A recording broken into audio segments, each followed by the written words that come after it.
देखिए आदरणीय श्रोतागण, आयुर्वेद के संदर्भ में दुर्लभ अत्यंत उपयोगी जानकारी लोक हित में आपके साथ साझा करते रहते हैं। तो उसी कड़ी में एक और जानकारी आपके साथ साझा कर रहे हैं कि ऋषियों ने जो नित्य सेवनीय द्रव्य हैं, जो नित्य जिनका सेवन हमें करना चाहिए, तो उनकी व्यवस्था करके स्वास्थ्य संबंधी बहुत बड़ा उपकार हमारे ऊपर किया है।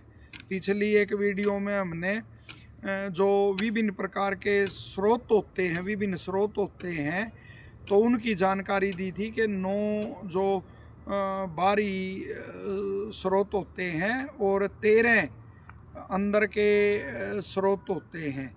तो और स्रोतों में ही जैसे दोष, धातु, मल और अन्य जल आदि का वहन होता है और श्रवण होता है। इसी कारण इनको स्रोत कहा जाता है। स्थान, आशय, मार्ग आदि इन्हीं के नाम हैं।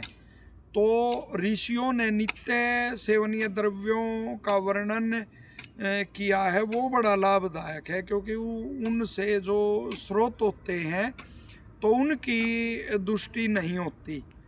जैसे नित्य सेवनीय द्रव्यों में गेहूँ और जौ, चावल, मूंग की दाल, सेंधव, नमक, दूध, घी, ऐसे उनका द्रव्यों का वर्णन किया है। तो वो जो है उसमें स्रोत की फिर दुष्टि नहीं हो पाती, उसमें विकृति नहीं हो पाती। वरन जो नित्य सेवनीय द्रव्य नहीं है, जैसे दही है, उड़द है, तो ऐसे द्रव्य ऋषि कहते हैं कि ये नित्य सेवनीय नहीं हैं, क्योंकि ये अभिसंधि होते हैं, स्रोतों में रुकावट पैदा करने वाले होते हैं। ज़्यादा अधिक सन्निग्धता और गुरुता के कारण और प्रकृति से ही अभिसंधि स्रोतों में रुकावट करने वाले होते हैं। तो स्रोतों में रुकावट नहीं होनी चाहिए, उसके लिए उन द्रव्यों का वर्णन गेहूं आदि का किया गया है। और देखिए एक जो विशिष्ट जानकारी बिल्कुल आपने अन्यत्र नहीं सुनी होगी कि दूध और घी को नित्य सेवनीय क्यों बताया है, कि इनमें वो होती है सन्निग्धता ऐसी होती है। और जैसे गाय का दूध है, गाय का दूध को ही जीवनीय और रसायन क्यों माना गया है, क्योंकि स्पष्ट लिखा है ऋषियों ने, किंचित अभिसंधि होता, अधिक अभिसंधि है नहीं होता। और इनका सेवन करने से जैसे स्रोतों में इस प्रकार की सन्निग्धता आती है कि वो रुकावट भी नहीं होती, और उसमें दोष आदि जैसे चुपड़ी हुई जो रोटी होती है, घी से चुपड़ी हुई रोटी होती है, यदि उस पर कोई वो धूल आदि लग भी जाए तो वो अंदर तक, रोटी तक नहीं जाएगी, वो उस सने पे ही रहेगी। तो इसी तरह से स्रोतों में दुग्ध, घी आदि से ऐसी इस प्रकार की सन्निग्धता आती है, और वो प्रकृति की ही होती है कि वो फिर दोषों को वहाँ रुकने, चिपकने नहीं देती, मल आदि को। तो इसमें विशेष करके ये ऋषियों का उपकार है। और साथ ही देखिए जैसे मांस है, अंडा है, मछली आदि है, ये महाभिसंधि हैं, स्रोतों में रुकावट करने वाले हैं।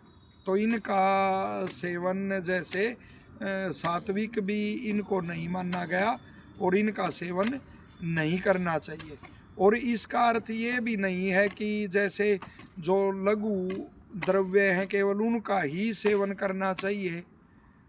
उसमें यदि निरंतर रूप से लघु द्रव्यों का सेवन करते हैं तो दोषों की, जैसे वायु की गति ऊर्ध्व हो जाएगी, और फिर वायु पित्त की और कफ की भी ऊर्ध्व गति करती है, और कोई रोग आदि ऐसे हो सकते हैं। तो कोई जैसे बीच में, और अपनी पाचकाग्नि जिसकी वो है अच्छी है, तो वो गुरु स्वभाव से जो द्रव्य होते हैं ऋतु के अनुसार उनका भी, जैसे ये सर्दी की ऋतु चल रही है तो खोया आदि का उसका भी सेवन किया जाता है। जो स्वभाव से गुरु द्रव्य हैं उनका भी सेवन इस रूप में कर सकते हैं, लेकिन नित्य सेवनीय वो द्रव्य नहीं होते।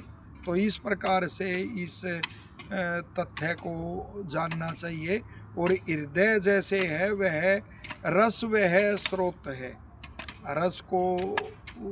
रस का आशय है हृदय, तो उसमें जैसे रुकावट और वो ना है, इसलिए अभिसंधि द्रव्यों का वो सेवन नित्य है और वो नहीं करना चाहिए। इसलिए ऋषियों ने जो नित्य सेवनीय द्रव्य हैं उनमें जैसे वो गेहूं आदि का पहले बताया आपने और मूंग की दाल आदि का वो वर्णन ऋषियों ने किया है।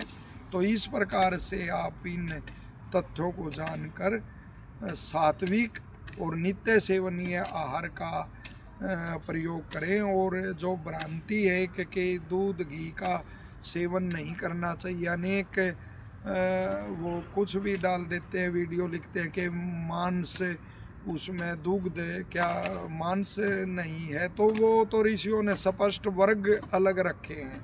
मांस वर्ग ये है, दुग्ध वर्ग ये है, तो वर्ग ही अलग है, श्रेणी अलग है, तो वो मांस कैसे हो गया। और माता के दुग्ध का सेवन करते हैं तो वो सभी करते हैं जन्म लेकर, तो वो तब नहीं ये तथ्य आता उनकी बुद्धि में कि ये मांस नहीं है। और इसी तरह घी का भी सेवन ऋषियों ने नित्य बताया है। तो इस प्रकार इस तथ्य को जानकर ऋषियों के उसको उपकार को वो मानना चाहिए और इस तरह से अपने स्रोतों की रक्षा करके स्वस्थ रहना चाहिए। आशा है यह जानकारी आपको उपयोगी लगेगी और लोकहित में आप इसे ज़्यादा से ज़्यादा साझा करेंगे। आप सबका धन्यवाद, सबको शुभकामनाएं।